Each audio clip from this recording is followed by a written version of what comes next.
कल्पना कीजिए, एक कब्र खोदी जाती है और उसके अंदर 500 साल पुराना एक शरीर मिलता है। लेकिन सबसे हैरान करने वाली बात यह थी कि उसका चेहरा, बाल और कपड़े लगभग वैसे ही थे जैसे वह कल ही सोया हो। आखिर 500 साल बाद भी यह मम्मी इतनी सुरक्षित कैसे? साल 1999 में वैज्ञानिकों की एक टीम दक्षिण अमेरिका के ऊंचे पहाड़ों में खोजबीन कर रही थी। उनका लक्ष्य था प्राचीन सभ्यताओं के रहस्यों को समझना। जब टीम लोलाइलाको पर्वत की चोटी पर पहुंची तो उन्हें बर्फ के नीचे कुछ असामान्य दिखाई दिया। पहले तो लगा कि यह कोई पत्थर है, लेकिन जैसे जैसे खुदाई आगे बढ़ी सभी हैरान रह गए। वह एक लड़की का शरीर था। लड़की की उम्र लगभग 13 से 15 साल बताई गई। सबसे आश्चर्यजनक बात यह थी कि उसका शरीर सड़ा नहीं था। उसके बाल वैसे ही थे, उसकी त्वचा सुरक्षित थी, उसके कपड़े भी लगभग नए जैसे दिख रहे थे। वैज्ञानिकों को अपनी आंखों पर विश्वास नहीं हो रहा था। ऐसा लग रहा था जैसे वह लड़की बस गहरी नींद में हो। शोध से पता चला कि यह लड़की लगभग 500 साल पहले जीवित थी। वह प्राचीन इंका एम्पायर सभ्यता का हिस्सा थी। इनका लोग सूर्य देवता की पूजा करते थे।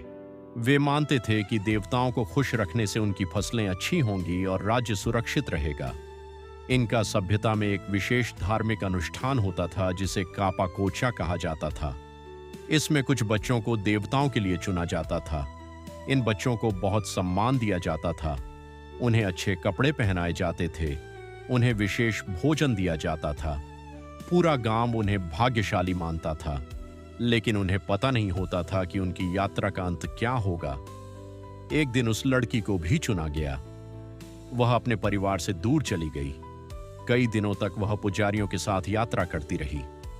आखिरकार वे बर्फ से ढके विशाल पहाड़ की चोटी पर पहुंचे। वह स्थान धरती के सबसे कठिन इलाकों में से एक था। हवा बहुत पतली थी। ठंड इतनी थी कि कुछ मिनटों में इंसान का शरीर कांपने लगता। वैज्ञानिकों ने बाद में उसके बालों और शरीर का अध्ययन किया। उन्हें पता चला कि अंतिम दिनों में उसे विशेष पेय और भोजन दिया गया था। संभवतः उसे शांत रखने के लिए कुछ पदार्थ भी दिए गए थे। उस रात वह लड़की पहाड़ की चोटी पर बैठी। उसने शायद आसमान में चमकते तारों को देखा होगा। उसे शायद अपने परिवार की याद आई होगी। लेकिन कोई नहीं जानता कि उसके मन में आखिरी क्षणों में क्या चल रहा था। फिर धीरे धीरे अत्यधिक ठंड ने उसकी सांसें रोक दी। अब सबसे बड़ा सवाल था, 500 साल बाद भी शरीर सुरक्षित कैसे रहा? इसका जवाब था प्रकृति। पहाड़ की ऊंचाई लगभग 22,000 फीट थी। वहां तापमान हमेशा शून्य से बहुत नीचे रहता था। अत्यधिक ठंड ने शरीर को प्राकृतिक फ्रीजर की तरह संरक्षित कर दिया। बैक्टीरिया शरीर को नष्ट नहीं कर पाए। इसी कारण वह मम्मी लगभग वैसी ही बनी रही। वैज्ञानिकों ने इस लड़की को द मेडन नाम दिया। आज इसे दुनिया की सबसे अच्छी तरह संरक्षित मम्मियों में गिना जाता है। जब वैज्ञानिकों ने उसका अध्ययन किया तो उन्हें 500 साल पुरानी सभ्यता के बारे में नई जानकारियां मिलीं। उन्हें पता चला कि इनका लोग क्या खाते थे, वे कैसे रहते थे और उनके धार्मिक विश्वास कितने मजबूत थे। 500 साल बीत चुके हैं, लेकिन आज भी कोई नहीं जानता कि उस लड़की ने अपने आखिरी क्षणों में क्या महसूस किया होगा।